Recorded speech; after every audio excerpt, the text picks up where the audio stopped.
Welcome to 101, a podcast for young women interested in careers in film and TV. We'll sit down with industry professionals, ask them your questions, and get the answers you need to know. 101. It's a beginning. We are here with Superwoman, Naomi McDougall Jones. Naomi, I didn't know, I was prepping for this and I'm like, I'm not sure how to introduce you because you do so many amazing things. Yeah. So I figured we could just kind of introduce you and then you can introduce you.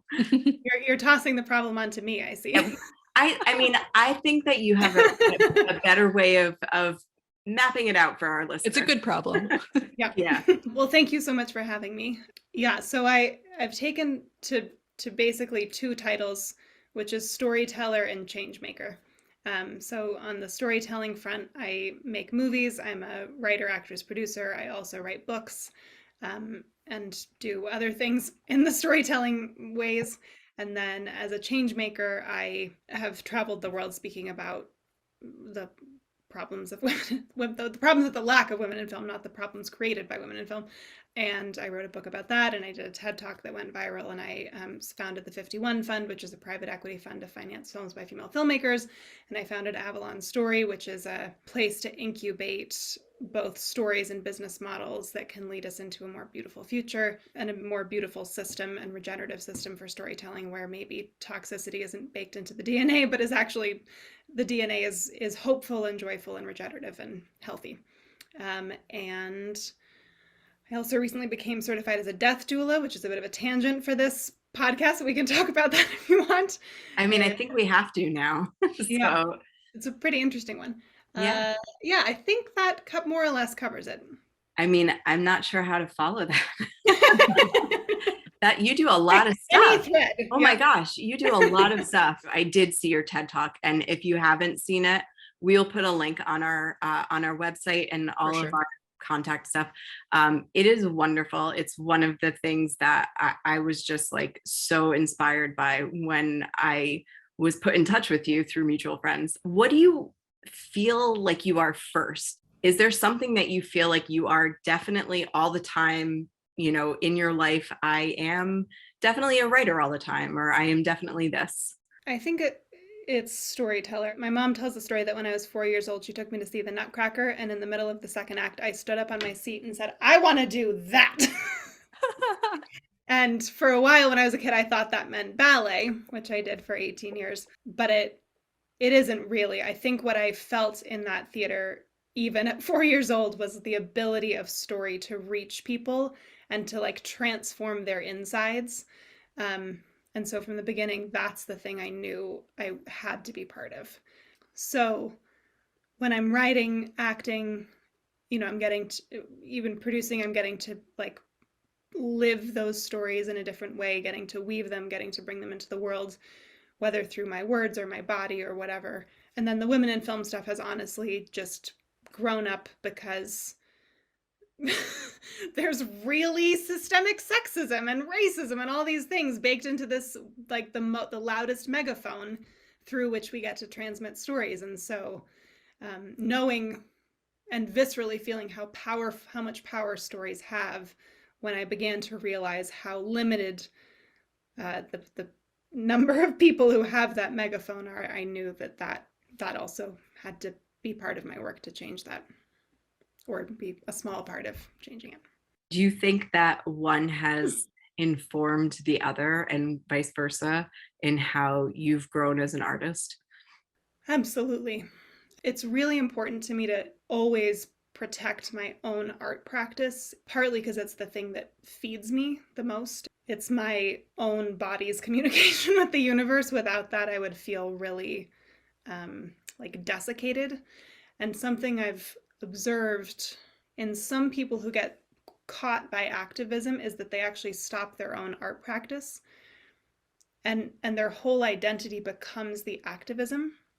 And I think the danger in that is triplicate. On the one hand, because your identity becomes wrapped up in fighting this problem, your identity only can be sustained if the problem continues. So it's actually bad for you if the problem gets solved. I would be so delighted if this problem got solved tomorrow, right? Because all I actually want to be doing is my art practice, and I do this out of service and necessity and whatever. But that feels really important to me, to not have the problem be my identity. I think the other danger is there's a vulnerability to being an artist, and to continually, whether you're alone in your office in the morning with the blank page or you're at the point of putting it in front of other people, there's an intense vulnerability that exists in very few other things. And I think the more you work in this business and you get away from that feeling of vulnerability, the easier it is to become toxic, or to become cruel, or to become to like get high on power, because you forget what it feels like to be an artist. And I never want that. I never want to forget. I never want to know in my own body what it's like to wake up each morning with that and sit down with a blank page and go through the brain thing of like, you definitely don't know how to write. You probably never knew how to write. You definitely have forgotten this morning if you ever knew. And like, that's an important thing to remember. The vulnerability is such a key part of what we do, and nobody talks about it. Everybody like pushes that away. And yeah, it's just something that you naturally have to figure out or cross that hurdle every time it happens, and it's a lot. You cross that hurdle every time you create something. Every morning. We're in an industry where we're telling stories. We're trying to showcase all these different people in real life situations, and yet day to day we can't even come to reality with the issues that are happening within the industry. So it is. I was saying before you got on, I did the math. Oh my gosh, this is a while amazing. ago. And if we continue the change at the pace we're moving, it will take 289 years to get to parity, which is too long for my time. So we really need to come up with some radical ways of making it go faster. Yeah. Wow. Yeah, I was so excited that she did the math. I was like, that is something that everybody needs to know, and it needs to be out there, because I mean, we felt the same way. We saw the celluloid ceiling, I think it was 2020, and we were just like beyond devastated, because we thought that like so much was happening, and it was not. Well, and this is the real danger, right? As someone who lived very much in the maelstrom of Me Too, and that's when my TED Talk went viral and the whole thing. There was this feeling that something different was happening, and that everybody was talking about it. There was all this pressure, and all of that was true, right? That and it did change some things. However, a lot of what happened was, studios putting out press releases, being like, Fox solves its woman problem, and then you read the article and it's like they've started a program to give one female filmmaker a grant to direct a short film. You're like, whoa. So there was a lot of sort of scramble to fix the optics of it, and a real lack of desire to actually try to dig deep and fix the problems. Speaking broadly, there are certainly pockets where deeper change happened. But the stats on screen have moved the most. So like the number of women in lead roles, the number of people of color in lead roles, those things have changed the fastest. But behind this camera, the numbers have only wiggled, which to me is a really big problem, because the on-screen is the most visible to the consumer. Exactly. And they don't really understand how movies get made anyway. It's sort of like a magic box. And so they're like, oh yes, we're hearing different stories, we're seeing different stories. But actually we're seeing more stories through the same white male gaze for the most part. And to me, that's almost even more dangerous, because people kind of go, oh, well, it's all changing. Like it'll just there's a feeling like, well, it's changed a little, so now it'll just keep changing. And if you look actually at the trajectory of how this has gone, the opposite happens. So this happened at the end of the 70s, and there was a similar thing. There wasn't Twitter, so it wasn't quite as big, but it was a similar sort of moment. And the numbers jumped up, and then they went up for a couple of years, and then they actually started backsliding, and they never went back to as low as they were before, but then they flatlined for about 25 years. There was that group of directors, the female directors of the DGA. Yep, the original 6. That's Yeah. right. That's right. It comes up, I think, in This Changes Everything that they talk about. I think that's what it was. Yeah, but it's like we're just repainting a wall, but everything behind that wall is rotting. That's a fantastic analogy. Yeah. Yeah. And I don't want to discourage people too much. Like, there was progress, right? Like, if we think about this as sort of a battle, like, we moved forward, whatever, 100 feet, which is not as much as we need to move, but the danger is complacency now, right? Like, we made some headway. There's going to be backsliding. There already is. Now we need to keep pushing forward. I feel like we could talk in this direction for like ever. But we're gonna kind of go back to some like really basic and accessible questions for our listeners. What we like to highlight is that everybody has a different journey in this industry, and there isn't one way to do things, which is actually fits really nicely into our conversation that we just had. Meredith, do you want to tackle some of the questions? Yeah, I want to know like what your first gig was in this industry and how you got it and how it went. Do you mean like the first time I got paid to do something, or what? I mean, I was in the Nutcracker the next year when I was 5. So amazing. As a dancer, as a ballerina. Yeah, as a small mouse, I believe. Yes, that's the entry level position for the Nutcracker. It might have been a gingerbread child, one of the two. Yeah. You could even talk about like maybe the first production that you made yourself and what roles you took on in that project. Yeah, thank you for that. Nudge. That's great. So I went to Cornell University, which was kind of a funny thing. So in high school, I knew I wanted to go to school for acting, because that was what I was doing at that point. And I was the valedictorian in my high school class, so all the adults in my life were like, you can't just go to an acting school. My parents actually weren't like this, but everybody else was like, you can't just go to an acting school. You have to like go to a real university and you can do theater there, but you must get a liberal arts degree. And so I applied to 10 different colleges, and I got rejected from 9 of them, which made sense to nobody. The only place I got into was Cornell, and which is like an Ivy League school, and I had gotten rejected from all these like way worse schools. It was very crazy. Yeah. So weird. So I went to Cornell, and it was an acting major. But in my dormitory, I got into the weird theater kids dormitory, which was like, not everyone was a theater kid. It was mostly the weird kids dormitory. It was built to look like a castle, and the dining room was built to look like the dining hall in Oxford, which is also where they shot Hogwarts. Harry Potter. Yeah. So our dining room was Hogwarts. This was like one of the greatest things that's ever happened to me. But also because it was just like, I had been the weird kid in my small town in Colorado, and getting here, I was like, oh my God, like, these people are way weirder than I am. This is fantastic. It was like, they totally moved the Overton window. And in that dormitory, there was a theater that was run by the residents. And so I was like, but I have a theater. And so out of what hubris, I have no idea, but I was like, I'll just put on plays in this theater.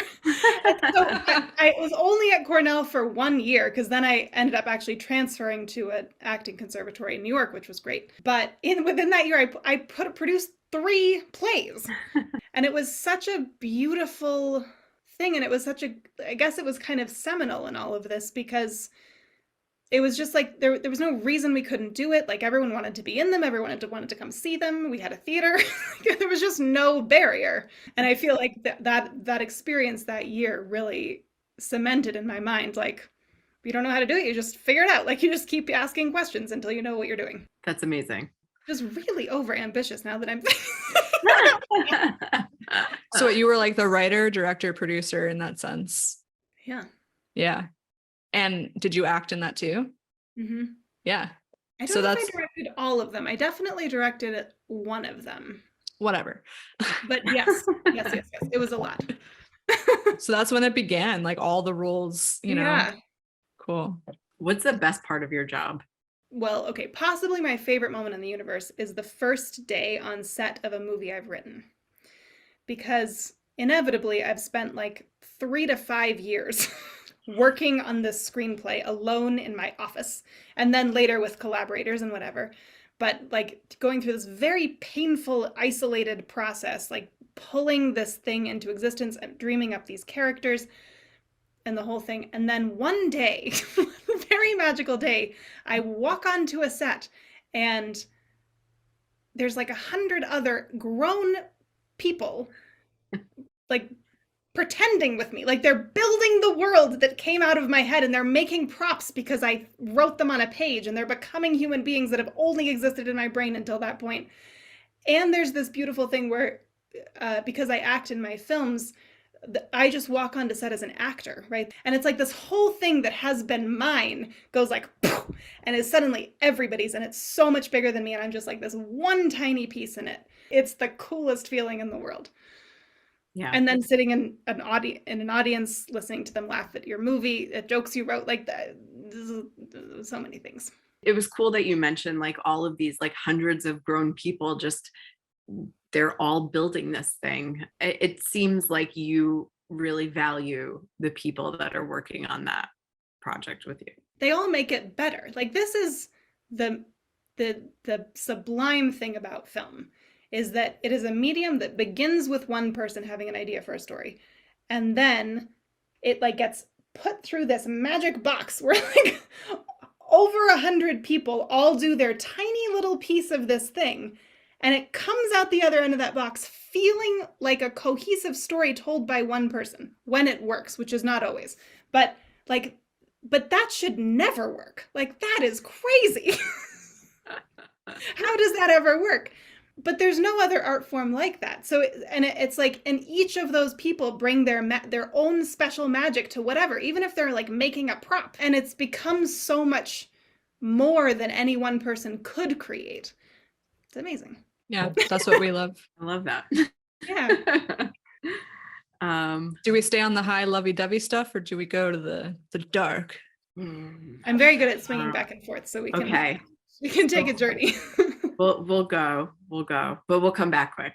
So what would you say is the most difficult part of your job? Films take forever under almost every set of circumstances. I've never not had a film take forever. And there's a very particular period of time in the, let's say, 3 to 10 year span before you've actually gotten to set, where the high of sort of how great you think your screenplay isn't enough to sustain you anymore. And like the high of collecting your initial core team and then being excited isn't quite sustaining, and everyone's getting a little worried that this might not ever actually happen. And it's not inevitable yet that the film actually will occur. But you've put, again, let's say 3 to 5 years in up until that point, and so much love and blood and sweat and tears. And that is a very particularly hard moment to hold the faith. And I think that's the hardest.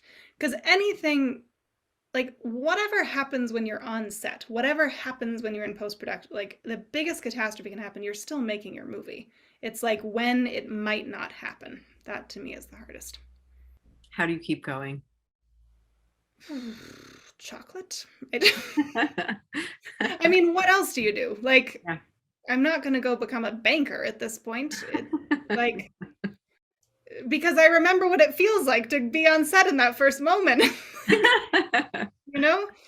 I have a friend who says some days you just need to go do a jigsaw puzzle. And I think that's also part of it. Like some days you have to be like, I can't fight this. I can't fight brain this. refresh. I need to go do a jigsaw puzzle today. Everybody, I mean, all three of us, and I think a lot of our listeners know how hard it is to pull it off. And it is hard, but I will say it is possible, and we've all done it. So you guys can do it too. It is. And I will say, making a film is simply an exercise in solving an endless series of problems. And if you're anywhere near the beginning and you look at the top of the mountain, you will sit down and cry and you will never continue. But if you just keep solving the next thing, you will eventually have a movie. That is actually inevitable, as long as you stick with it. I love that. It's true. So one of the things that we want to normalize in the industry is women talking about money and women talking about what they deserve to be paid and how to determine when to maybe make a little bit less, establishing their own rules for how they manage themselves, and like how you've navigated that part of the business, because it is business. Like I said, we want our listeners to feel empowered to ask for what they deserve, to know how to navigate if it's like an indie film and the producers aren't paying themselves, and like when do you push, when do you not push. Yeah, if you can just share some insight. Sure. I mean, I will say that there's a quality to this industry, and maybe this is true of every industry, but it's certainly true of this one, where the more I love to do a thing, the less it is possible to get paid to do it. So I used to have a rubric for myself of like what had to be true to take a project across different jobs and things. So like producing, I hate producing as a thing, right, unto itself, right? It's a giant pain in the ass. I like producing my own films in conjunction with producing teammates, because then it's about getting to build your own playground. But as like producing other people's stuff, I loathe as basically. So like it to do that, I have to get paid very well, because then it's really about a paycheck. To act, if I love the project, I will still act in almost anything for free, unless, but hold that thought, because it's about who's getting paid what in the whole constellation of the thing. So as a writer, if I'm writing my own stuff, I usually do that for free initially. So far, I've mostly gotten paid later, like when we've raised budgets for films, because I always have more of my own ideas to write than I have time to write them. If I'm going to take time off to write some of my own writing to write other people's things, I must be compensated well for that as well, because that there's an opportunity cost to what I'm losing of my own work. It's very tricky, right? My personal philosophy has honestly mostly been, how can I figure out how to get paid for other things that are like flexible and that I like doing, so that I can just do whatever the hell I want creatively and not have to worry about getting paid for that. That's not awesome, but I mean, it's not awesome that I shouldn't be getting paid for the value I'm bringing to the world, but also we're in late stage capitalism. Our value propositions are very off. I don't know. That's how I've made it work for myself. As a coach, now that a lot of my income comes from teaching and coaching other filmmakers, I have to get paid $200 an hour to do that, just again, because of the opportunity cost of the time I'm losing from my own work. Like, that's just what I've figured out. I have to get paid to make the whole thing work. And I've been very poor for a lot of years. So I graduated from acting school in 2008. So about 15 years. Sheesh. I've been in this business for about 15 years. I like the way that you organize your time, and I think it's important to balance out time and also skills. So if you are passionate about something, then maybe you'll be willing to take a little bit less, because it's not like an exact science. And I think that's the tricky thing with the business. My mentor, when I was only acting, I'm like, how do I determine whether or not I should push? Because I was at that stage in my career where I was like, I'm okay with doing things for free. And, I was happy for the learning experience and to like act and use my skills and my talent. But I never knew like when to push. And somebody was like, well, if you're really passionate about it, then that's one thing. If it's just a money job, that's okay too. But it's also like, he said, like, look to see if the producers are getting paid. And like, you touched on that a little bit. I think it's such an important thing as a producer as well, because I've produced things where people are like pushing me for money. I'm like, guys, like, we don't have it. But, I think it's an important conversation to have. And I think you really covered it nicely. I do think there's a conversation you have to have with yourself too about what matters. Mm-hmm. Like, was it uncomfortable to live on $20,000 for 12 years? Yup. Like, were there a lot of sacrifices I had to make in my quality of living? Yup.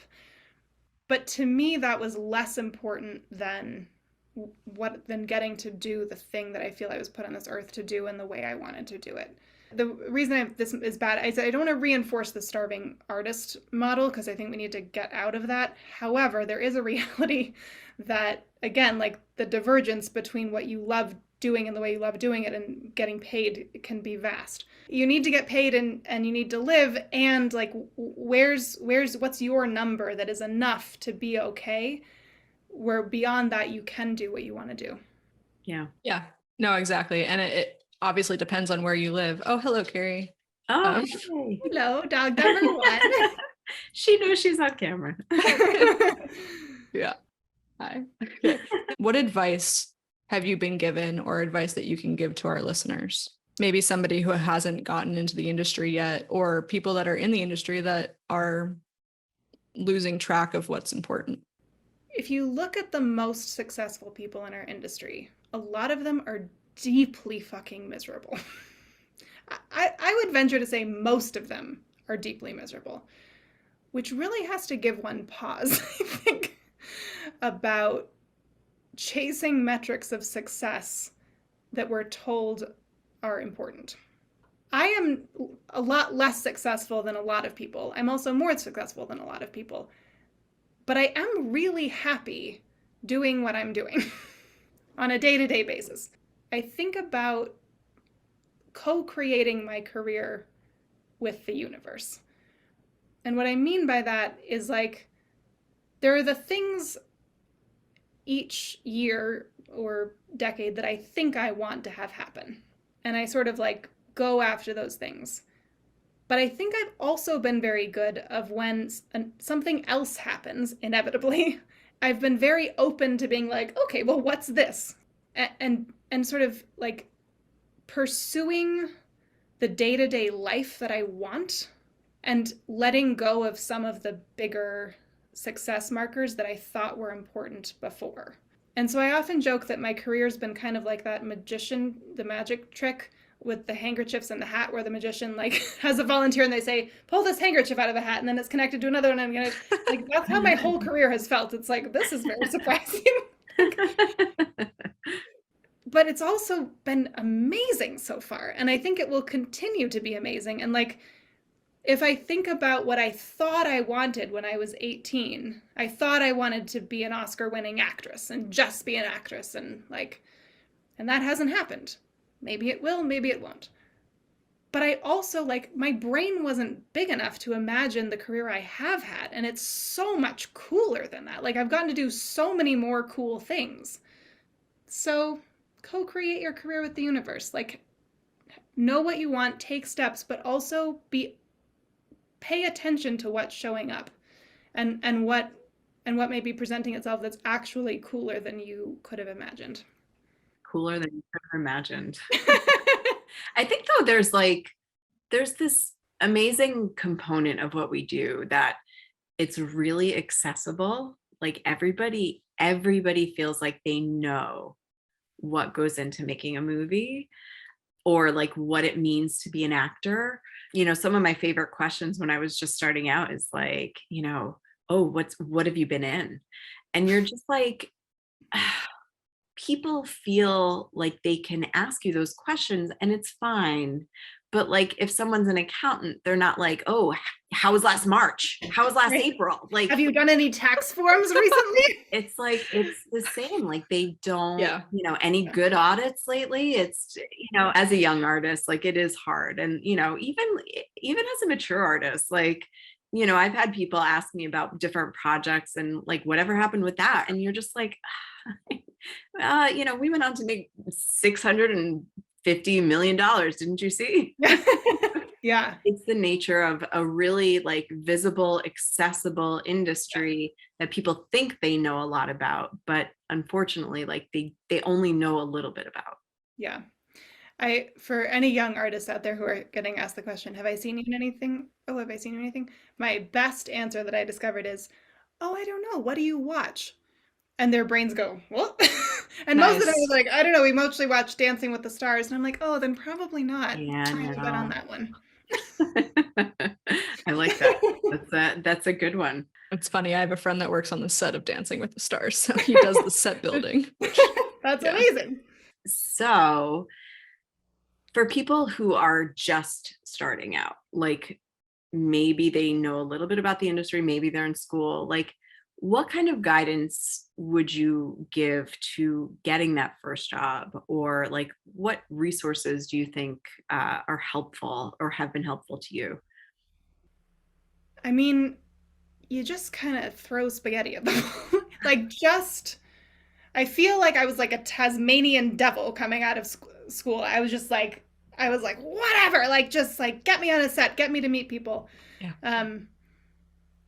Now, I took some exploitative jobs that I wouldn't take again, and maybe try to avoid those. But I do think it's just about starting somewhere. And I think people can get a little bit caught up at the beginning and like, oh, well, it needs to be the right thing or whatever. And like, you're going to work on some shitty things. Just, you kind of got to get them out of your system. And I will say that some of the shittiest projects I worked on, I met some of the best people that I still work with because they were just starting out too. So just like work as much as you can, collect the good people, right? Like literally take notes, like who are the great, talented, good people you find, and then eventually start making work with those people. I feel like that's a lame answer, but I think that's a great answer. No, I think it's a great answer because it's true. Like everybody's been in that play where they serve drinks with your ticket. You're like, oh, it's you were in that play too? Yeah, and it comes with a jug of like margaritas, but it's true. And it's funny that you say that because when I did that margarita play, I met the guy who was then the lead in my first feature film. And yeah, there you go. Everyone at the beginning is so worried about networking up. Like everyone is trying to meet somebody who like is higher up in the industry than they are. And that is, I mean, fine, try. But actually the most important networking at the beginning is sideways, because those are the people who are going to grow up and become casting directors, become producers. You're going to make stuff together. You're going to like the people who have given me the opportunities in my career have, for the most part, been my peers. There are a couple of exceptions, people who did reach down and pluck me up. But for the most part, those people don't have time for you because you don't know what you're doing. So, like, go get some experience, find out what you're doing, meet good people around you, and like cut your teeth. And then maybe those people will want to talk to you. Yeah. 10 years ago, I knew nobody. And now, we each have our own networks, and it's people that you can rely on, that you can reach out to. It feels good. It feels good to get to that point, but you can't get there until you really bust your ass a little bit. Yeah. And like, particularly at the beginning, show up on time, work hard, be nice to people. Like that's basically, and then you will get hired again. That's really No, but that's an ongoing note. Like, be on time. When you are new and people are like, really, people look at that. They're like, is this person on time? Are they always coming in, 15 minutes late with a coffee? And you're like, yeah, right. Yeah, if you don't have a resume, you better be on time. If you want a Starbucks, get up earlier. Yeah. Go support a local coffee maker, guys. Oh yeah, that too. Okay. That too. Okay. I think we're on to the final. We are master on question. Final question. Okay, so are there any directors or films that you've watched over the years that have inspired you or inspired the work that you create? Knowing you were going to ask this question, I very cleverly wrote down names on a note card because I always freeze at this question and I can never remember a single name in the entire universe. I know, it happens. It's the hardest. It is the hardest. Thank you. It shouldn't be. Yeah. I just like I panic and every name of every human being in the entire world goes out. Okay, so here's my list. So Celine Sciamma, Portrait of a Lady on Fire, probably number one. Holy shit. Dee Reese, Mudbound and Pariah. Sarah Polley, Take This Waltz, and also everything else she's ever done, but I just watched that one recently. Mati Diop, Atlantique. Rebecca Thomas, Electric Children. Kitty Green, Casting Jean Benet. So she also directed The Assistant, which is the one she's better known for, but I think Casting Jean Benet is one of the coolest movies I've ever seen, and more people should see it. And then last night I watched a film by a first-time director that the 51 Fund actually financed her film, and I just got to see the first cut, and her name is Noura Niassari, and her film is Shada. And I swear to God, this is one of my favorite films now. I sobbed through the entire thing, and that's so cool. Well, congratulations to her. Yeah. Congratulations to her. Congratulations to you guys. That's a big accomplishment. We will also post these on our website, so people can do a little research and check these out. Naomi, thank you so much. This has been just pure joy. It was wonderful talking to you and just hearing about your experiences and what's next. I think wonderful things, and I think things are going to change. Thank you. Thank you. This was such a delightful conversation. And thank you for doing what you're doing. It's important work. She's amazing. Yeah, no, I really like how she's taken the time to really like reflect. It's very interesting because we haven't had somebody like that before. The stat that she gave, like she said that to me early in the conversation, and I was like, oh my God, you've done the math. That's amazing. Yeah. It is like, 283 years or something like that. And I'll wait. Yeah. Yeah. Cool. It's going to be like, okay, I'll be like 350 years old directing a film. Yeah. If only I was a witch and I lived forever, but